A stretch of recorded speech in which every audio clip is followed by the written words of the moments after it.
En directo, desde Ciudad Real, en Onda Metropolitana. Crónicas de Ciudad Real, presentado por Antonio J. Martín.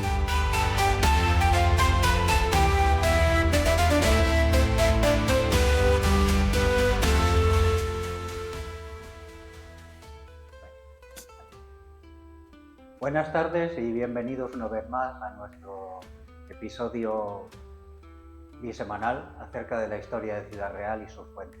Hoy tengo el honor y el gusto de decir que me acompaña mi amigo Juan Antonio Flores Romero, experto en el mundo sefardí, y hoy nos va a hablar acerca de los sefardíes y los judeoconversos en nuestra ciudad, Ciudad Real. Efectivamente. Bueno, antes de nada quiero felicitar a nuestro amigo también Manuel Cabezas Velasco, porque mañana se cumplen 5 años de la presentación de La huida del heresiarca, que es un libro que pues ha marcado a muchos ciudadrealeños, sobre todo los que amamos la cultura hebrea. Y bueno, pues es yo creo que de celebrar también esos 5 años ya de recorrido desde pues el año 2020, que fue cuando lo presentó, el día de San Valentín, si no me equivoco. Sí, así fue. Eso es. Gran amigo, un saludo para ti, para él desde aquí.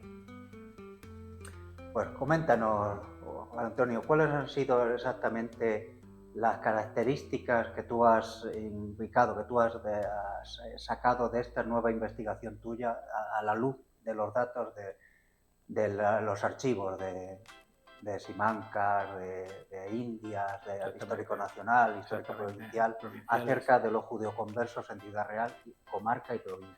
¿Qué nuevas luces nos puede comentar? Bueno, para los que ya conocen un poquito mi recorrido en el tema, estamos hablando de prácticamente todo lo que escribo, o gran parte lo publico en mi página web, Sefarad, Actualidad y Cultura Hebrea. Y bueno, pues primero tengo que decir que últimamente ha tenido bastante aceptación, incluso en Israel, ¿no? En Israel hay algunos contactos que tengo yo, sefardíes todos, que están siguiendo esas publicaciones. Y bueno, pues últimamente, ahora también contaré algo. El otro día tuve una grata sorpresa porque recibí un correo, un hotmail de América Latina, de la parte de Centroamérica, concretamente de Panamá, de un escritor que lleva ya pues 7 u 8 publicaciones sobre la familia Pisa, que es una familia judeoconversa de Almagro, que ahora hablaremos un poquito también de ello, ¿no?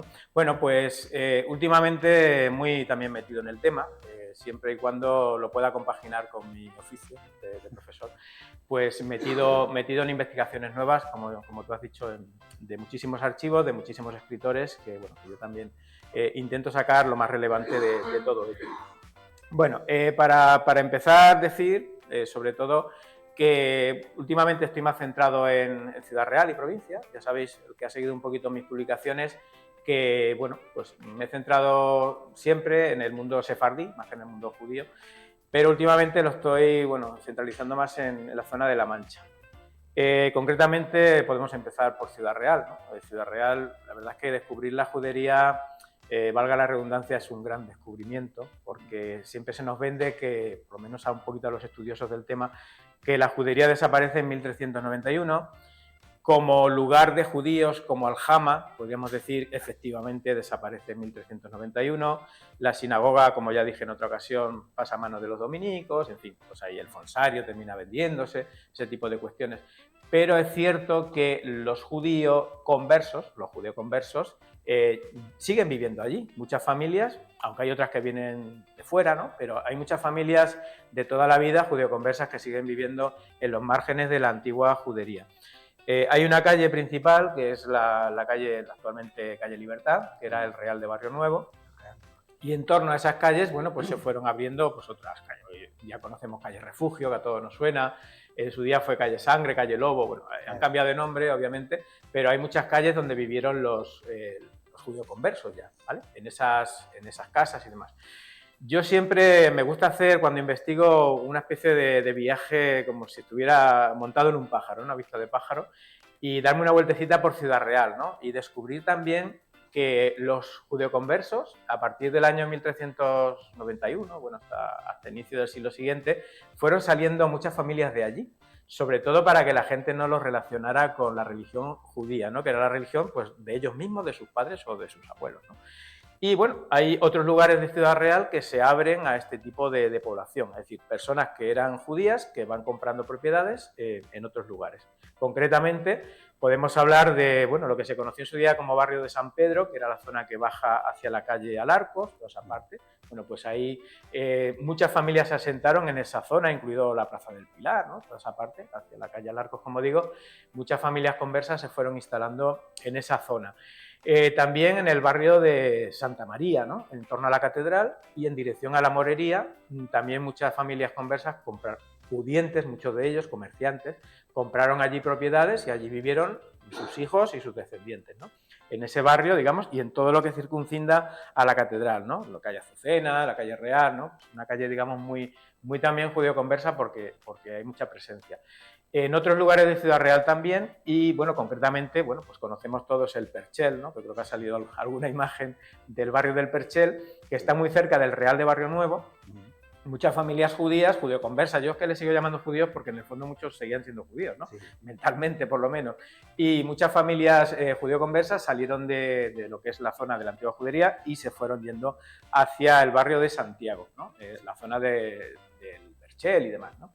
Y bueno, pues todos, incluso, vamos, tú, Antonio, que has investigado también mucho el tema, sabes que bueno, se han encontrado restos, se han encontrado, seguramente que tú también puedes ahí aportar, lo hemos visto antes de que yo siga con otros temas. En el año 91 tuve el honor, de comillas, la suerte de poder ver eso de verdad ahí, en una tarde-noche de verano, con el mismo señor que lo había encontrado y después tener la inmensa suerte, la casualidad de ser profesor, tener de alumno a una persona que vivió en esa casa. Entonces relatarme lo que eran los usos donde estaba esa casa, obviamente estaba en la calle de la Estrella, es decir, no es ningún secreto, viene en el periódico, porque es decir, esa puerta que sería una puerta de la calle, posiblemente una puerta de la calle, de una casa judía del siglo XX, ahora está en un patio interior del rectorado. Es decir, es una buena idea que esté preservada, pero desde mi punto de vista, después de haberla visto en un uso normal, es decir, en una casa, aunque fuese, fijaos, o fíjense, que eso estaba en un corral. Eso era la puerta de acceso a un corral, según la persona que vivió en esa casa, que fue la casa de sus padres y su casa hasta que se casó, valga la redundancia, que fue cuando la vendieron, y fue en el momento en el que para edificar ahí un bloque de... Bueno, en realidad es una casa, alto con bajo, pero para hacer otra casa de otros propietarios, fueron a tirarlo, de suerte que algunos vecinos lo vieron, avisaron, y una casualidad, un fotógrafo británico de Londres, Paul White, hizo esa magnífica foto. Le debemos a un británico ese testimonio, porque bueno, luego hay fotos. Entonces sí, esa es la calle La Estrella. Eso es. Y la calle La Estrella continuó con judeoconversos practicantes, según el Santo Oficio de Ciudad Real, hasta la calle Toledo. Es decir, lo que ahora son las calles Elías Cendreros y lógicamente ese trocito de calle Toledo hasta lo que hoy sería la Diputación, continuó hasta el siglo XVII. Exactamente. Que hay información, ¿verdad? Sí, porque uno de los sitios, digamos, preferidos de esa población conversa ya era precisamente ese inicio de la calle Toledo, ¿no? Digamos, proyectándose hacia la Diputación. Y bueno, pues Ciudad Real, podemos hacernos así una imagen, ¿no? De que ya los judíos, que son ya la mayoría conversos, a finales del 15... Bueno, a finales del 15 eran todos conversos, obviamente, pero me refiero hasta 1492, quedaban muy poquitos, en Ciudad Real prácticamente no quedaban judíos, en la provincia quedaban algunos reductos, pero muy pocos. Y bueno, pues se fueron asentando en diferentes lugares. Por eso digo, Ciudad Real ya, esa cápsula, digamos, que era la antigua aljama, judería, se rompe y los judíos se van disgregando por toda la capital. Bueno, también hablar un poco de cuáles eran los oficios y de romper un poquito los tópicos respecto a los judíos, ¿no? Porque todos tenemos la imagen del judío inversor, banquero, prestamista, usurero, ¿no? La usura que estaba prohibida en principio. Joyero. No, pero joyero había también, había aquí febres. Siempre se me olvida, perdona, que por si acaso no lo digo otra vez. La custodia de la Catedral de Toledo está hecha por un joyero platero de Ciudad Real, judío, encargado por el propio deán de la Catedral. Yo vi esa documentación en Toledo hace 20 años. De cuyo nombre no quiero acordarme porque no vamos a decir nombres propios de personas que pueden estar muy unidos a esa familia, ¿no? Pero bueno. Una joyería que llegó hasta el siglo XXI. Exactamente. Como digo, no vamos a revelar el nombre porque a lo mejor esa persona, esa familia no le apetece. Bueno, pero bueno, siempre está la típica idea de que todos eran pues, gente de clase alta, había una parte, obviamente que sí. De hecho, muchos de los problemas que surgen a partir del siglo XIV, XV, es sobre todo porque los judíos los conversos ya estaban cogiendo mucho protagonismo en la administración local. Por ejemplo, había muchos regidores, había muchos recaudadores de impuestos, incluso algunos a las órdenes del arzobispo de Toledo. Por ejemplo, incluso a las órdenes de Cisneros, en pleno siglo XVI, pues había recaudadores que todavía eran conversos y sospechosamente algunos de ellos judíos, porque alguno de ellos fue procesado por el Santo Oficio. O sea, que la Iglesia, en el fondo, se fiaba del buen hacer de esta gente que tenía, bueno, manejo en las finanzas. ¿Se fiaba o necesitaba? Bueno, más bien necesitaba, obviamente, ¿vale? Porque el pecado de usura... Eso es. Seguía estando ahí, ¿no? Pero bueno, la Iglesia decía, me viene bien tener a este tipo que me recauda los impuestos, no lo tengo que dejar en manos cristianas, ¿vale? Por lo tanto, pues, la gente se maneja muy bien en eso. Pero es cierto que esa proporción es muy baja, igual que a nivel nacional o incluso a nivel europeo. La mayor parte de los conversos, incluso en su día de los judíos, tenían los oficios más normales y más sencillos del mundo, ¿no? Había, bueno, pues desde cardadores de lana, había sastres, había ropavejeros, ¿no? Había gente que vendía, pues lo que hoy en día es vintage, ¿no? Siempre lo digo, ¿no? No quiero hacer publicidad, ¿no? Pero ese tipo de mercaderías que hay de segunda mano, ya en el mundo, bueno, en el mundo converso, incluso en el mundo judío ya se practicaba, ¿no? Había ropavejeros, había sastres, había zapateros, ¿no? De hecho, hay un zapatero que aparece en una de las investigaciones que hice yo sobre el Santo Oficio, que es Juan Alegre. Juan Alegre es un apellido, ¿no? Conozco a alguna persona que se apellida así en Ciudad Real. Es una persona que se dedica, bueno, pues a ser zapatero remendón, ni más ni menos. Juan Calvillo era otro zapatero. Y estos zapateros, bueno, tuvieron la habilidad de seguir practicando el judaísmo en secreto y también tuvieron la habilidad de escabullirse y de salir huyendo de Ciudad Real. Y lo consiguieron, ¿no? Bueno, consiguieron huir, otros no tuvieron esa suerte. Y también había, pues, gente que se dedicaba sobre todo al comercio, ¿no? Sobre todo, pues, jaboneros, especieros. Yo siempre tengo la idea de que Ciudad Real, pues, estaría llena de esas pequeñas tiendecitas que todos conocemos y toda la vida, ¿no? Y, bueno, pues unos traían especias, otros hacían jabones, otros vendían otro tipo de cosas, ¿no? Carniceros, que ahora veremos un poquito el tema de la carne kosher, cómo se adquiría en Ciudad Real y demás. Y, bueno, pues tenían oficios, como digo, de lo más variopinto y de lo más sencillo, ¿no? Algunos vinculados a la administración municipal y otros no, otros eran, pues, profesiones normales y corrientes. Pero, Juan, ¿nos explicas un poco o pones a la gente en la onda de exactamente esas profesiones municipales? Hoy en día sabemos que son cargos elegibles o de libre designación o de confianza, pero entonces había una elección por nobleza o por parentesco o alquiler o venta del puesto, y tal llegó a ser el acceso de los judíos conversos que se tuvieron que sacar por parte del Santo Oficio unos estatutos de limpieza de sangre. Entonces, ¿cómo bordearon? ¿Cómo los evitaron? Puesto que ellos no podían demostrar que eran nietos de cristianos. Hubo muchos casos de venta de títulos de nobleza. Entonces, es indiscutible, ¿no? Había dinero, pero no había sangre, ni había título, ¿no? Entonces, bueno, yo tengo dinero, me falta el título. Yo no quiero entrar en este terreno tampoco porque el caso que más conozco es el caso de Extremadura, pero bueno, hay muchas familias, que tampoco quiero dar el nombre, que adquirieron esos títulos de nobleza y que, bueno, pues a día de hoy se hacen pasar por nobles. De hecho, tenían sus casas señoriales, tenían sus escudos, ¿no? Pero en el fondo eran parientes de judíos, ¿no? Eran conversos, ¿no? Y sí es verdad que había unos estatutos que impedían que esta gente ejerciera cargos públicos. Y de hecho, casi todos los ayuntamientos sacaban listas de personas excluidas, no recuerdo ahora mismo el nombre que se le daba, pero eran personas excluidas, inhabilitados, exactamente, inhabilitados. Había lista de inhabilitados, que eran personas que por el hecho de haber tenido antepasados judíos, por haber sido procesados por el Santo Oficio, no podían ejercer ningún tipo de cargo.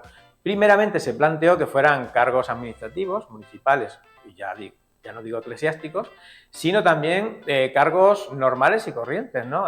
Por ejemplo, que no pudieran vender carne a los cristianos. Era algo tan sencillo, que no pudieran tener determinados negocios, ¿no? Ya no es decir que es un cargo público, sino incluso que no pudieran practicar profesiones que eran de lo más normal y corriente. Con lo cual, bueno, pues animaba también a esa población a desplazarse, a huir a otros sitios. a veces dentro de la península como conversos y a veces fuera también, ¿no? Como gente que, por ejemplo, hay una comunidad bastante importante de sefardíes que terminaron en Ámsterdam, ¿no? Y que fundamentalmente fue nutrida por portugueses y también por castellanos, ¿no? Al final, castellanos pasaron a Portugal y de Portugal pasaron a Ámsterdam y a otros lugares, ¿no? También. O sea que, bueno, en Ciudad Real, como digo, hubo profesiones de todo tipo y, bueno, luego también, a ver, en Ciudad Real había gente que pertenecía a clase, digamos, social alta, ¿no? Tenemos el caso del famoso heresiarca, ¿no? El guiño este lo hacemos a nuestro amigo Manuel, que, bueno, Sancho de Ciudad, pues es el ejemplo, ¿no? De persona que tenía su vivienda con una torre adosada, era una casa bastante importante de piedra, parece ser, con una torre, y allí, bueno, pues se reunían todos los herejes, por llamarle así, de Ciudad Real, ¿no? Había, ahora entraremos en... Un contubernio. Un contubernio, exactamente, donde había hombres y mujeres que rezaban por separado. Sí, eso está claro, rezaban por separado, pero sí es cierto que se reunían todos en la casa de él, ¿no? Había, por ejemplo, un tal Juan González Pintado, que también fue regidor de Ciudad Real, ¿no? Bueno, pues Juan González Pintado también fue otra especie de, bueno, casi heresiarca, por lo menos una especie de rabí, que lo tenían como referente y que, bueno, pues él practicaba, digamos, muchísimas cosas, desde rezos. Por ejemplo, una de las cosas que se hacían en casa de estos señores era, pues, por ejemplo, aparte, bueno, de seguir las mitzvot, que eran las normas judías, era el rezo de las oraciones, de la Amidá. La Amidá es uno de los rezos más importantes del judaísmo. Amidá significa en pie, o sea, rezar de pie. Entonces es un rezo muy habitual que se hace, bueno, por la mañana, por la noche. Es verdad, ahora enseñaré, si me da tiempo, un poquito el Talmud, simplemente enseñarlo y hacer una pequeña referencia, porque los primeros rezos generalmente no, siempre se hacían de noche, ya que el día, valga la contradicción, en el mundo judío empieza por la noche. Entonces el primer rezo que se hace es el rezo nocturno, luego ya viene la noche, ya duermes, descansas, te levantas y haces el rezo de la mañana y otros rezos que se hacen, y bendiciones, ¿no? Porque también en el judaísmo, en Ciudad Real, se practicaron rezos que están documentados como las 18 bendiciones, que es un rezo también muy popular entre los judíos, obviamente, ¿no?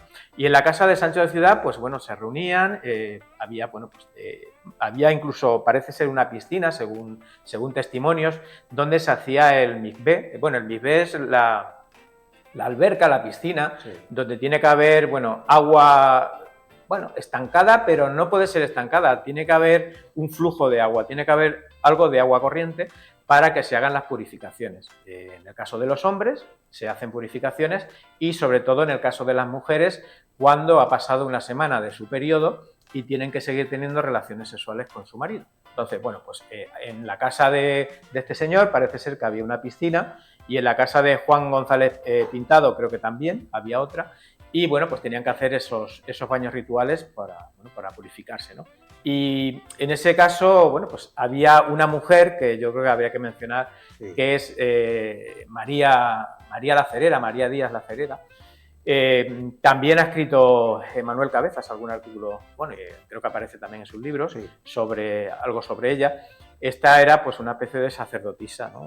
Cuando decimos que la mujer no pinta nada en la religión o en la historia o en el judaísmo, en este caso, María Díaz La Cerera fue pues todo un icono, ¿no? Para las mujeres, dirigía oraciones, hacía baños rituales, ¿no? Practicaba, pues, bueno, menos algunas cosas que están exclusivamente bueno, pues reservadas para el hombre, lo practicaba casi todo. Y bueno, pues había también, a tenor de lo que yo también he investigado y he leído, por ejemplo, el caso de Catalina de Zamora. Catalina de Zamora fue una mujer también bastante metida en el mundo judeoconverso y sobre todo en el mundo judío, ¿no? Porque fue una mujer que indudablemente practicó el judaísmo en esa Ciudad Real de finales del siglo XV. Sí. Y bueno, pues fue una mujer, la verdad es que muy activa también. Ella se curó un poquito en salud porque mandó a uno de sus hijos a un convento, ¿no? Bueno, ya la madre del cura, la madre del fraile, no va a ser sospechosa de judía. Bueno, pues nada más lejos de la realidad. De hecho, cuando empiezan a investigarla, uno de los testimonios que hay contra ella es la de su propio hijo. Porque, bueno, aquí tenemos que tener en cuenta, igual que dijimos en el otro programa anterior, que las denuncias eran de madres contra hijos, de hijos contra madres o padres, de hermanos contra hermanos y de vecinos contra vecinos. Esto era así. La fe del converso. Exactamente. Tenían que demostrar que eran más creyentes que nadie. Y bueno, pues hay pues alguna anécdota, ¿no? Que se recoge también en bueno, en estas investigaciones que unos y otros hemos hecho sobre el Santo Oficio, y es que concretamente en un artículo, creo que fue el último, el penúltimo que publicó Manuel Cabezas, sobre esta mujer, ¿no? Sobre Catalina de Zamora, que decía que, bueno, que por un lado rezaba, a Dios rezando que no es mazo dando, ¿no? Por un lado rezaba y por otro lado hacía higas a la Virgen, es decir, que le hacía pues un gesto, ¿no? El gesto este de como de la mano, del puño este de jade, creo que se llama, ¿no? Sí. Bueno, pues es pasar el dedo así por debajo, ¿no? Y le hacía burlas a la Virgen, ¿no? Una especie de código que tenían los judeoconversos.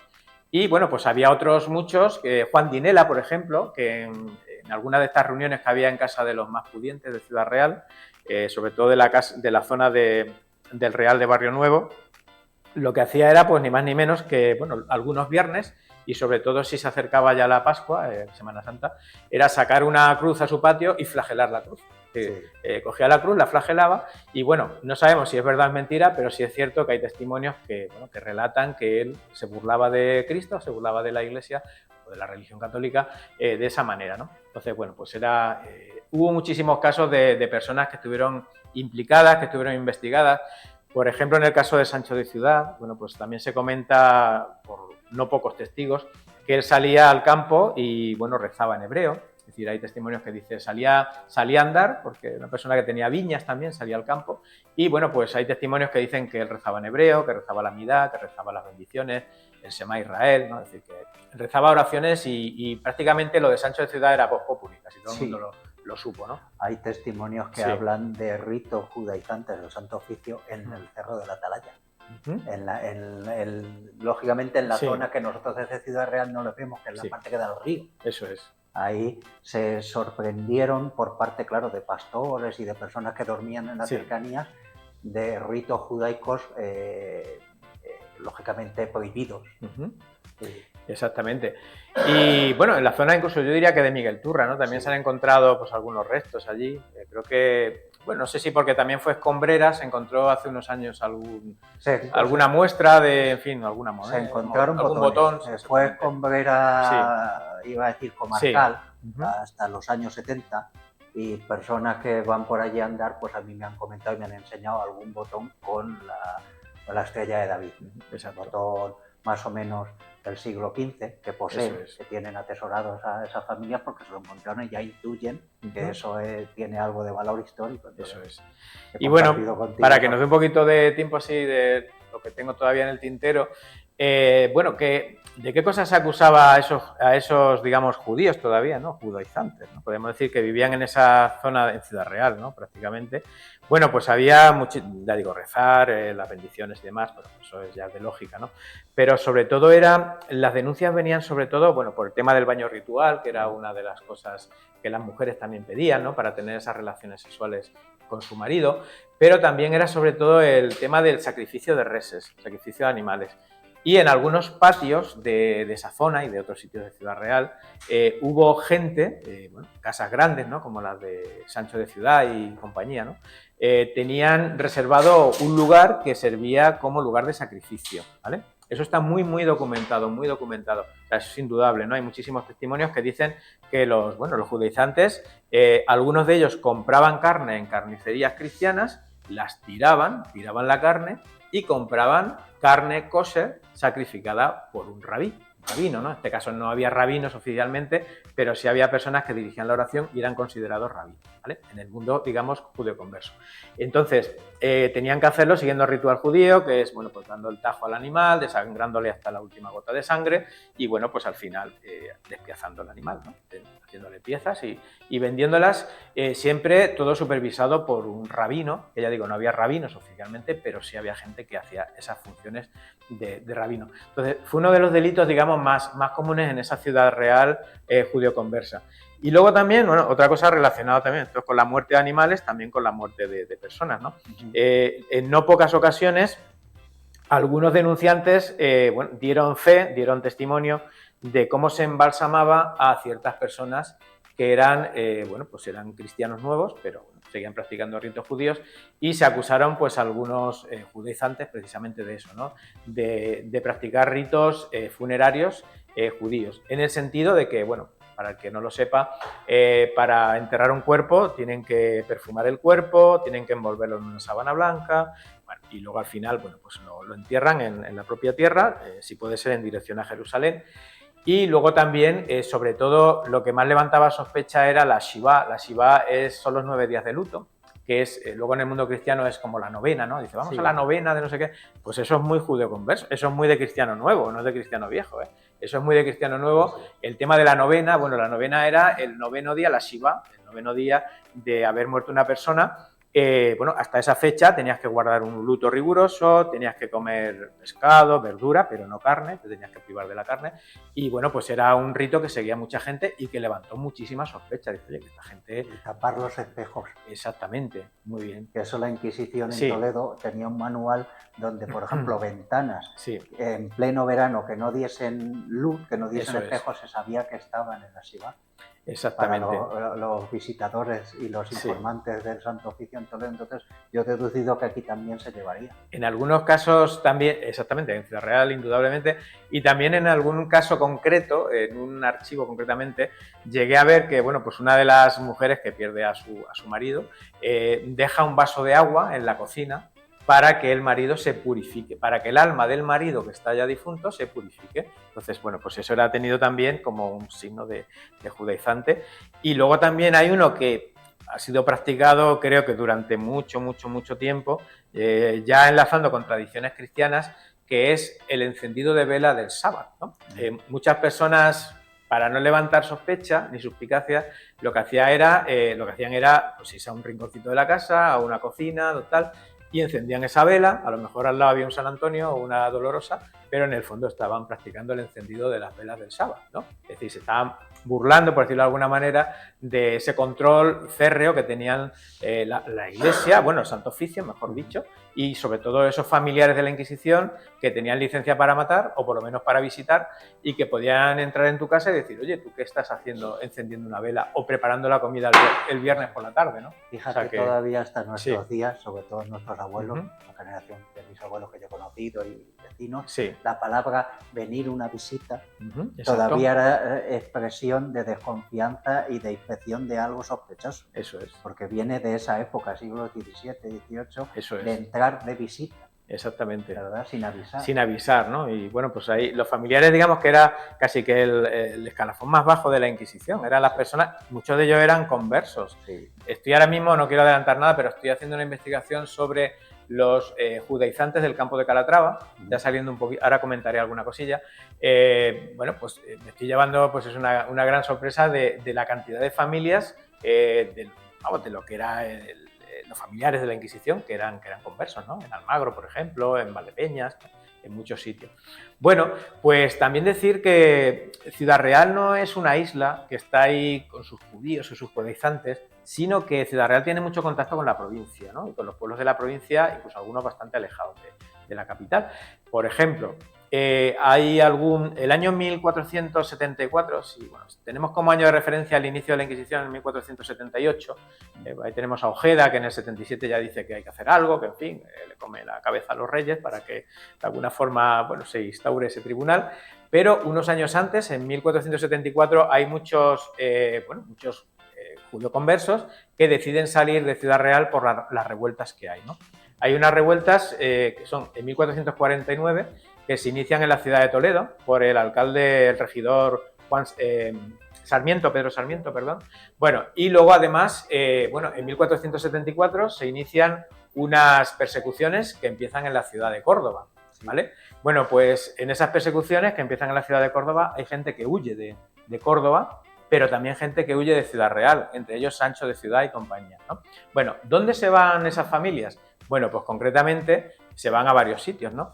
Una de estas familias se va los Martínez de la Oliva, Juan Martínez de la Oliva concretamente, se va a Almagro, y en Almagro, que él tiene allí unos familiares, y bueno, los amigos, podríamos decir, de ese mundo judeoconverso, pues se dedican de alguna forma al negocio de la lana, ¿no? Adquieren ovejas y, bueno, se dedican pues a ser cardadores de lana, a esquilar las ovejas, y, bueno, pues no lo hacía él, lo hacían personas contratadas por él, ¿vale? Bueno, pues ahí tenemos un poquito esas personas que salían que eran de Ciudad Real, pero salían a otros lugares. ¿A dónde fueron también, curiosamente? Bueno, pues tanto los cordobeses, que salieron en el 74, como los ciudadrealeños, llegaron a la villa de Chillón, al señorío de Chillón. Bueno, y es una cosa, lo tengo que decir, porque mi familia procede de Guadalmedz, ¿no? Y de hecho hay un escrito que menciona la villa de Chillón y los palacios de Guadalmedz. Mi pueblo se llamó así hasta el año 1927, que obtuvo la municipalidad. Bueno, pues la gente lo llamaba así, los palacios de Guadalmedz, que era el río, ¿no? Bueno, pues muchísimos ciudadrealeños, que eran conversos, terminaron en el año 1489 aproximadamente. Se registraron ni más ni menos en una población como esa, creo que fueron 283 conversos. Bueno, vistos como conversos, luego habría más, ¿no? Seguramente, sí, pero 200 familias. Exactamente, ¿no? ¿Y a qué se dedicaban? Bueno, pues tiene relación con lo que he dicho de Almagro, porque se dedicaban precisamente al negocio de la lana, ¿no? Allí se crea una industria textil muy potente. Y según dicen, incluso la reina Isabel la Católica, los paños que se hacían en Chillón rivalizaban. Ella le regalaba esos paños muchas veces a sus damas de confianza y en calidad decían que rivalizaban con los paños de Flandes, ¿no? Sí. Que eran de muy buena calidad. Y de hecho, cuando los conversos fueron expulsados de Chillón, ya, bueno, pues el tema 1492 en adelante, se desplazaron a lo que se llaman las 7 villas del Valle de los Pedroches, ¿no? Estuvieron en esa zona del Valle de los Pedroches. Por eso digo que los ciudadrealeños, los judaizantes ya ciudadrealeños, fueron buscando otros horizontes. Por ejemplo, Almodóvar del Campo fue otro lugar, ya digo, Chillón, Almadén incluso, Valdepeñas, ¿no? En Valdepeñas también hay familia. Y, por ejemplo, una cosa que me pareció muy curiosa, bueno, hace poco me escribió un investigador de Panamá, me dijo que había publicado sobre la familia Pisa. La familia Pisa procede de Almagro, ¿no? Tiene mucha vinculación con Almagro. Algunos de ellos, bueno, al final luego se cambian el nombre y demás, pero siguen en Almagro y siguen en las zonas muy cercanas a Almagro. Y otros se fueron a América, donde, bueno, buscaron mejor fortuna. Por eso digo que los judaizantes de Ciudad Real tuvieron mucho contacto con otros municipios de la provincia, ¿no? Indudablemente. Claro, toda la mesa arzobispal de La Mancha llegaron hasta Alcalá. Eso es. Eso es. Y bueno, y luego, por ejemplo, bueno, pues también podríamos hablar de realmente la gente que al final abrazó el cristianismo. A la inmensa mayoría no le quedó otra, ¿no?, que abrazar el cristianismo, ¿verdad? Porque o estás perseguido continuamente o abrazas el cristianismo y bueno, pues algún desliz puedes tener, alguna cosa que la Inquisición nunca se enteró, pero no judaizar de manera, como por así decirlo, tan descarada, ¿no? Entonces la gente de alguna manera se quiso reconciliar con la Iglesia y bueno, pues algunos admitieron su error y bueno, se ofrecieron a la Iglesia para tener, digamos, pues esa formación cristiana, ¿no? Una de las cosas que se les hacía a estos conversos era, bueno, pues primero que se arrepintieran de todo y luego también pues que siguieran una formación cristiana, pues aprender el credo, aprender el Padre Nuestro, la Ave María, ¿no? Y bueno, a santiguarse correctamente, porque algunos, bueno, se santiguaban incorrectamente precisamente para burlarse de la Iglesia, ¿no? Había gente que decía, bueno, pues yo, si me obligan a ser cristiano lo seré, pero bueno, lo seré a mi manera, ¿no? Y bueno, pues muchos de ellos incluso pues hacían cierta burla de la Iglesia haciendo pues eso, oraciones incorrectas, santiguándose de manera incorrecta y demás, ¿no? Y bueno, ya digo, la inmensa mayoría de esos judeoconversos se hicieron, bueno, al final conversos porque no les quedó otra, ¿no? No les quedó otra opción. Fue una persecución de toda regla. Bueno. Acorralado. Exactamente. Negada su identidad, todo. Exactamente. Siendo además espina vertebral, columna vertebral de la economía y de la sociedad de Ciudad Real. Fueron los que movieron la economía realmente. Claro. Los que implicaron a la sociedad, que exactamente. Alfonso X el Sabio, porque era 3 barrios, pero el barrio judío en origen es el más pequeñito, el menos importante, es el que tiene el 80% de la industria. Exactamente. Y de los autónomos, diríamos en palabras de hoy en día, por hablar en terminología de 2025, tenían a todos los autónomos prácticamente, todos los oficios que eran base productora, productiva de los demás. Pero tú hablas de Cardar, yo estoy hablando de hilanderas. Sí. Las hilanderas y las pañeras de Ciudad Real han quedado totalmente relegadas. Y fíjate, luego en el siglo XVIII, cuando crean la escuela taller en la Casa de la Caridad, tiran de esas familias, que son ya cristianas, pero que bien es una tradición cerrada, es decir, solo se enseñan y aprenden entre ellas. Eso es. No, y por eso hubo muchas bordadoras que salieron de Ciudad Real y que terminaron en pueblos de La Mancha, ¿no? O sea, es así. Bueno, ya digo, los conversos al final pues tuvieron que acatar lo que había y tuvieron que abrazar la fe cristiana. Hubo algunos que no. Por ejemplo, hay un caso muy curioso que es el caso de Juan González Pampán, o Juan Pampán, que se le llama, y a su mujer La Pampana, que la Pampana lo pagó con la hoguera, ¿no? Murió abrasada la pobre mujer.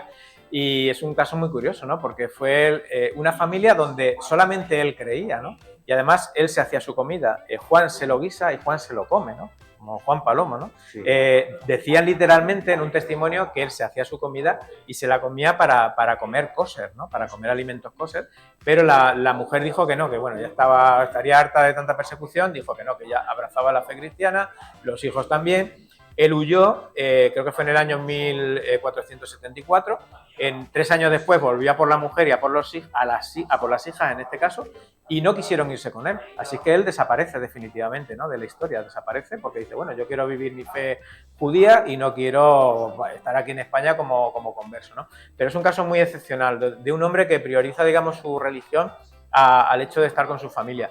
Y luego al final, pues fíjate, la que muere en la hoguera es la mujer, ¿no? La Pampana, que se le conoce una como... injusticia, la encontraron ella pagó los pecados. Exactamente. Porque era la mentalidad de la época, es decir, un familiar directo tenía que Sí. pagar la pena, Eso es. literalmente, del pecador, valga la redundancia. Eso es. Y bueno, como quizá ya estemos un poquito mal de tiempo, Sí. simplemente iba a hacer unas pequeñas referencias, ¿no?